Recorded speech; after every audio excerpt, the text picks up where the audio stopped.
11월 12일 화요일 하나님께서 저희에게 주시는 말씀은 데살로니가 후서 1장 1절부터 12절까지의 말씀입니다. 하나님의 말씀입니다. 바울과 실루아노와 디모데는 하나님 우리 아버지와 주 예수 그리스도 안에 있는 데살로니가인의 교회에 편지하노니 하나님 아버지와 주 예수 그리스도로부터 은혜와 평강이 너희에게 있을지어다. 형제들아, 우리가 너희를 위하여 항상 하나님께 감사할지니 이것이 당연함은 너희의 믿음이 더욱 자라고 너희가 다 각기 서로 사랑함이 풍성함이니 그러므로 너희가 견디고 있는 모든 박해와 환난 중에서 너희 인내와 믿음으로 말미암아 하나님의 여러 교회에서 우리가 친히 자랑하노라. 이는 하나님의 공의로운 심판의 표요 너희로 하여금 하나님의 나라에 합당한 자로 여김을 받게 하려 함이니 그 나라를 위하여 너희가 또한 고난을 받느니라. 너희로 환난을 받게 하는 자들에게는 환난으로 갚으시고 환난을 받는 너희에게는 우리와 함께 안식으로 갚으시는 것이 하나님의 공이시니 주 예수께서 자기의 능력의 천사들과 함께 하늘로부터 불꽃 가운데에 나타나실 때에 하나님을 모르는 자들과 우리 주 예수의 복음에 복종하지 않는 자들에게 형벌을 내리시리니 이런 자들은 주의 얼굴과 그의 힘의 영광을 떠나 영원한 멸망의 형벌을 받으리로다. 그날에 그가 강림하사 그의 성도들에게서 영광을 받으시고 모든 믿는 자들에게서 놀랍게 여김을 얻으시리니 이는 우리의 증거가 너희에게 믿어졌음이라. 이러므로 우리도 항상 너희를 위하여 기도함은 우리 하나님이 너희를 그 부르심에 합당한 자로 여기시고 모든 선을 기뻐함과 믿음의 역사를 능력으로 이루게 하시고 우리 하나님과 주 예수 그리스도의 은혜대로 우리 주 예수의 이름이 너희 가운데서 영광을 받으시고 너희도 그 안에서 영광을 받게 하려 함이라. 아멘. 오늘부터는 데살로니가 후서를 함께 나눠보고자 합니다. 이 데살로니가 후서는 데살로니가 전서를 기록한 후에 사도 바울이 얼마지 않아서 대략 2개월에서 3개월 정도로 추정하는데요. 바로 이어서 기록한 그런 편지입니다. 그래서 데살로니가 전서와 후서가 거의 같은 시기에 지어졌다. 이렇게 생각하면 될 것 같고요. 데살로니가 전서뿐만 아니라 데살로니가 후서도 바울이 쓴 편지 중에서 가장 먼저 쓰여진 편지입니다. 그리고 이 신약 성경 중에서 가장 먼저 쓰여진 그런 서신이다. 이렇게 생각하시면 되겠습니다. 물론 데살로니가 전서와 후서의 기록 시기를 보면 데살로니가 전서가 더 빨리 기록된 것이기 때문에 사도 바울이 쓴 편지 중에 가장 먼저 쓰여진 편지는 데살로니가 전서가 되겠습니다. 참고해 두시고요. 데살로니가에서 교회를 세운 지 얼마 되지 않아서 이 사도 바울은 유대인의 시기와 핍박으로 그곳을 빨리 떠날 수밖에 없었습니다. 그 이후에 베레아로 갔는데요. 거기도 유대인들이 쫓아와서 아덴으로 이동을 했습니다. 아덴 다음에 갔던 도시가 바로 고린도인데요. 고린도에서는 1년 6개월을 머물면서 사역을 했습니다. 그때 데살로니가 전서를 썼다고 말씀을 드렸습니다. 그때 고린도에서 데살로니가 전서를 썼습니다. 고린도에서 데살로니가 전서를 쓴 후에 그 후에 약 3개월 정도 후에 데살로니가 후서를 썼습니다. 이 말은 데살로니가에 편지를 보냈고 고린도에서 그리고 한 3개월 후에 다시 보냈다 하는 말입니다. 왜 바울은 데살로니가 후서 두 번째 편지를 전서 첫 번째 편지에 이어서 바로 그렇게 썼을까 하는 거죠. 우리가 추측해 볼 수 있는 것은 데살로니가 전서 첫 번째 편지에 부족함이 있었을 것이다. 이렇게 볼 수 있겠습니다. 그리고 이 첫 번째 편지에 대한 반응이 사도 바울이 생각한 것과 같이 그렇게 되어지지 않아서 더 강조하기 위해서 썼다. 이렇게 볼 수도 있을 것 같고요.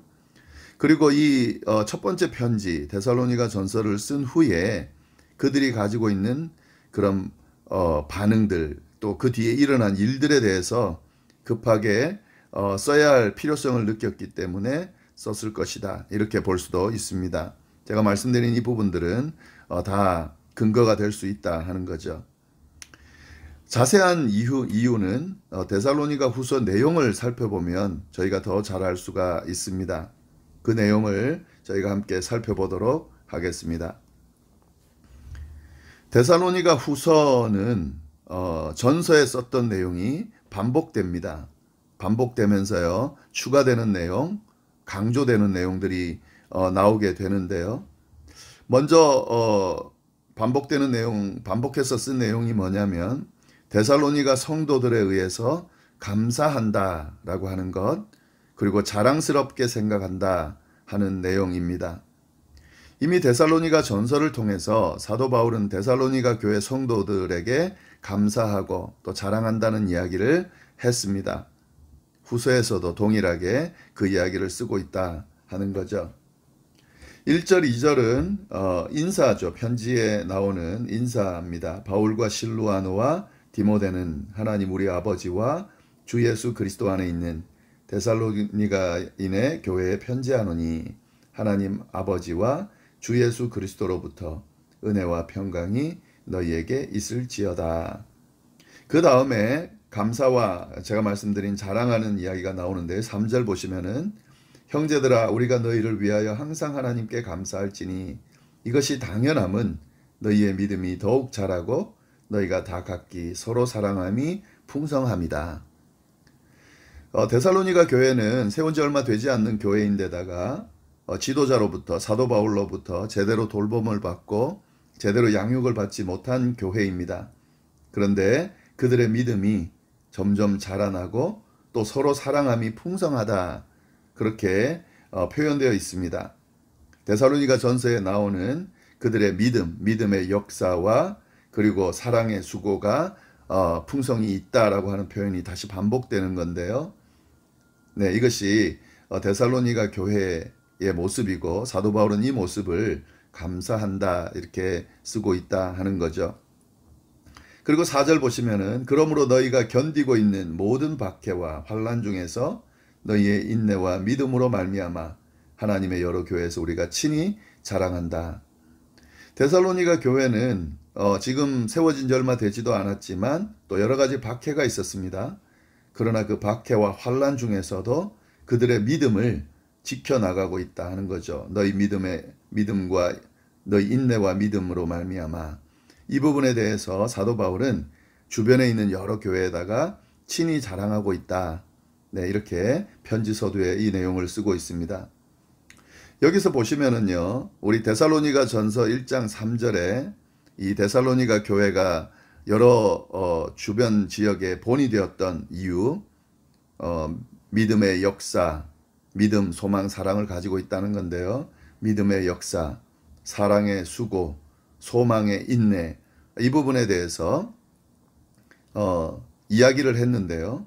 사실 이 3, 4절에도 그 내용이 나오고 있습니다. 예, 여기에 믿음이 더욱 자란다. 사랑이 풍성하다. 예, 믿음, 사랑이 나오죠.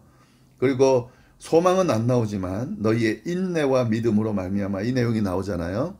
소망의 인내라고 이야기하면 이 세 가지 데살로니가 교회 성도들이 보여주고 있는 기독교인의 기본적인 덕목 이 세 가지가 나오고 있다 하는 거지. 이걸 다시 언급하면서 감사하고 자랑한다. 네, 이렇게 이야기하고 있습니다. 네, 그 다음에 그러면서 이제 이들에게 권면을 하고 있는데요. 추가해서 권면하는 내용인데 그 내용이 뭐냐면 5절에 나옵니다. 이는 하나님의 공의로운 심판의 표여 너희로 하여금 하나님의 나라에 합당한 자로 여김을 받게 하려 함이니 그 나라를 위하여 너희가 또한 고난을 받느니라.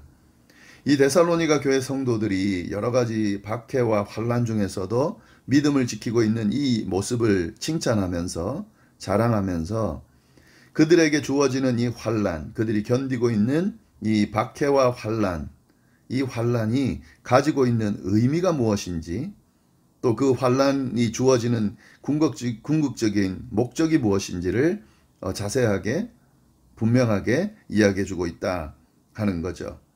그 이유는 하나님의 나라에 합당한 자로 여김을 받게 하기 위해서 그 나라를 위하여 너희가 또한 고난을 받는다. 이렇게 되어 있습니다. 환난의 의미, 목적은 뭐냐면요, 이렇게 하나님의 나라에 합당한 자로 여김을 받게 하는 것이다 하는 거죠. 환난이 주어지게 되면 이 환난을 통해서 진정한 성도가 만들어지게 됩니다. 환난을 겪으면서 스스로를 돌아보고 다듬게 되면서 하나님 앞에 합당한 자로 세워짐을 받게 된다 하는 거죠. 이게 환난이 가지고 있는 의미입니다. 또 환난을 통해서 진정한 성도가 드러나게 됩니다. 그냥 보통 평범하게 있을 때, 그 어떤 어려움도 없을 때는 진짜 성도가 누군지 구별하기가 힘듭니다. 그러나 정말 환난이 주어지고 박해가 주어지면 진짜 성도가 누구인지 분명하게 드러나게 됩니다. 이 환난이 가지고 있는 의미인데, 지금 데살로니가 교회 성도들이 견디고 있는, 또 인내하고 이기고 있는 그 박해와 환난이 가지고 있는 의미가 이런 것이라는 사실을 사도 바울이 권면하면서 그들이 계속 그렇게 잘 믿음을 지키고 이겨낼 수 있기를 바라는 그 마음을 편지로 지금 쓰고 있다 하는 거죠.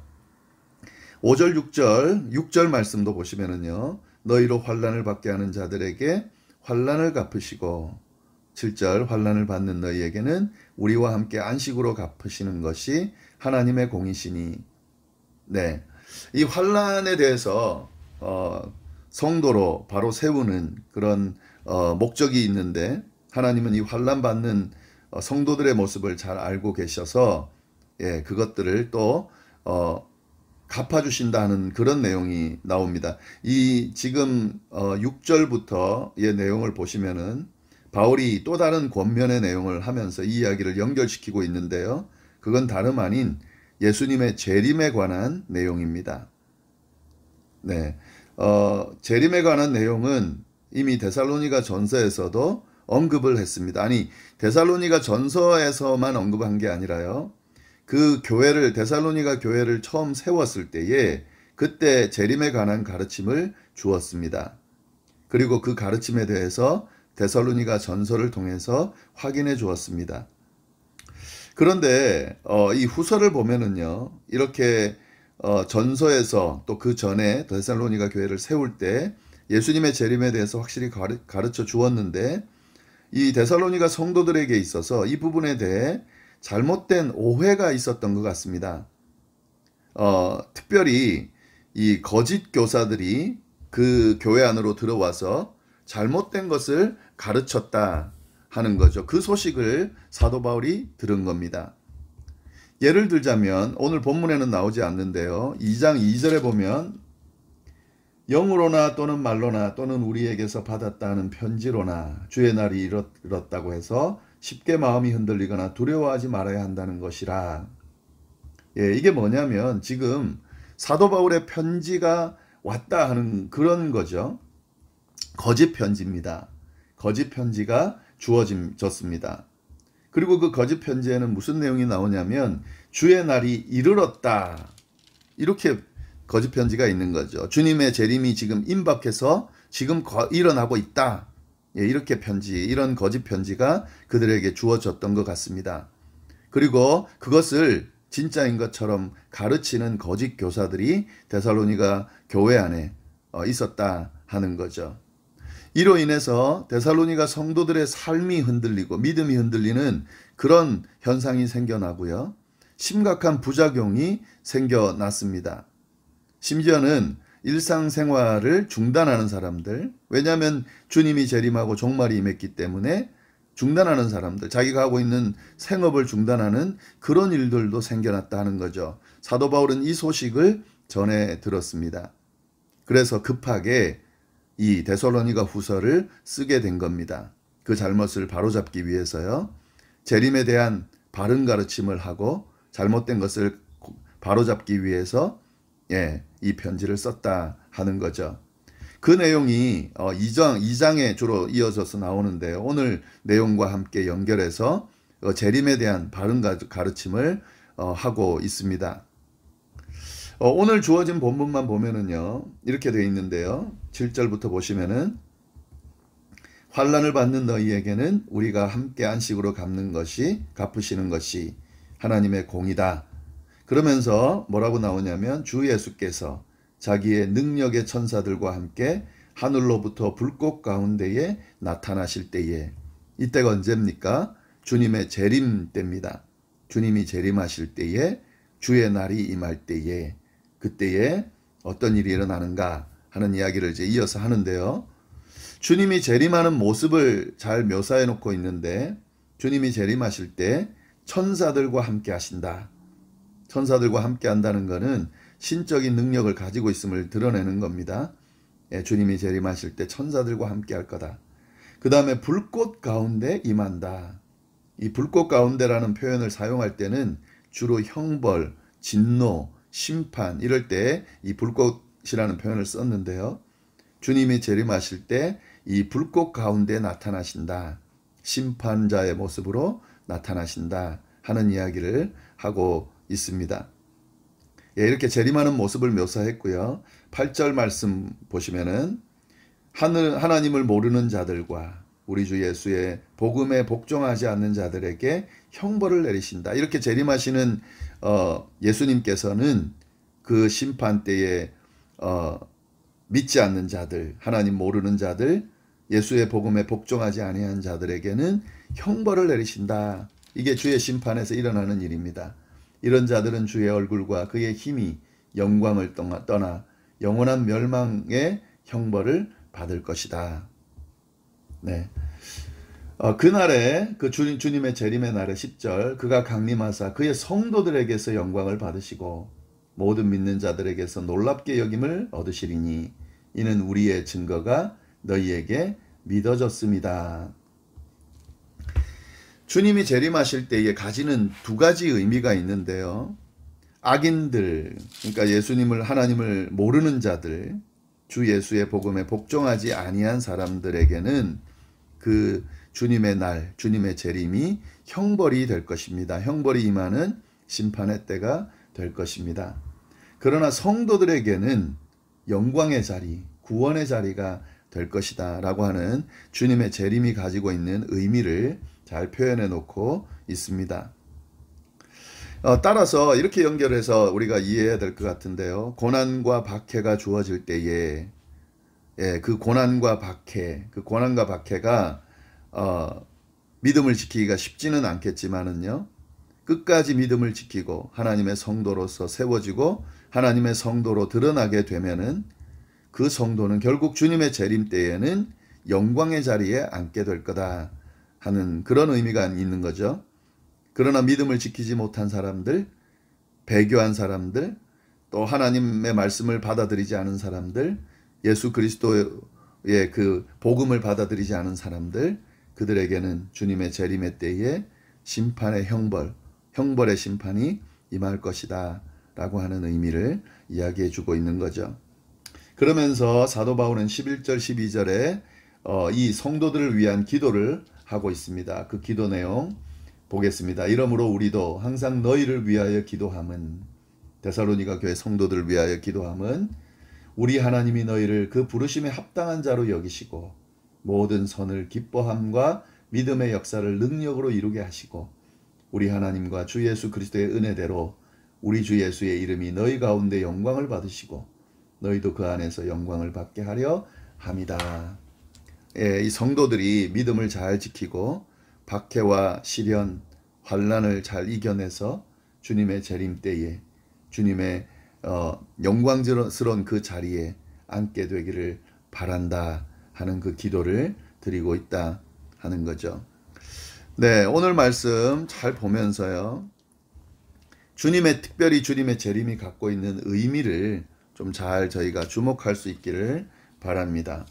주님의 재림, 그 주님의 재림이 가지고 있는 의미, 믿지 않는 자들에게는 형벌의 심판이 주어지겠지만 믿는 자들에게는 영광의 자리에 앉게 되는 구원의 그런 어떤 역사가 일어난다 하는 사실, 그게 우리에게 일어난다는 것을 기억하고 끝까지 믿음을 지켜가야 되겠다라고 하는 이 성경을 통해 주는 깨달음을 잘 받으시기를 바랍니다. 그리고 이 믿음 가지고 비록 우리에게 주어지는 삶의 여정이 또 핍박과 박해와 믿음 지키기가 힘든 이런 상황이지만 잘 끝까지 이겨낼 수 있는 그런 우리 모두가 될 수 있기를 간절히 바랍니다. 기도하겠습니다. 하나님 아버지 감사합니다. 오늘 귀한 말씀, 또 이 말씀으로 하루를 또 한 주를 시작할 수 있게 해주셔서 감사합니다. 하나님 함께 해주시고 주님 오늘 말씀을 통해 주어진 그 귀한 깨달음을 마음속에 잘 새기고 그렇게 살아갈 수 있도록 인도하여 주옵소서. 저 우리 성도님들 한 분도 빠짐없이 주님의 재림, 그 주님의 재림의 날을, 주의 날을 기대하면서 그 영광의 날을, 주님 그 영광의 날이 임할 것을 기대하면서 우리에게 주어진 삶을 잘 살아갈 수 있도록 인도하여 주시되, 소중하게 생각하고 어떤 환난이나 핍박이 있고 힘들고 어려운 시간들이 주어져도 믿음 저버리지 않고 끝까지 주님 바라보면서 그렇게 살아가는 저희가 될 수 있도록 인도하여 주옵소서. 오늘 하루도 이번 한 주도 주님의 은혜 가운데 주님께서 주신 소망 가지고 그렇게 기쁘고 즐거운 삶을 살아갈 수 있도록 인도하여 주옵소서. 감사드리며 예수님의 이름으로 기도드립니다. 아멘.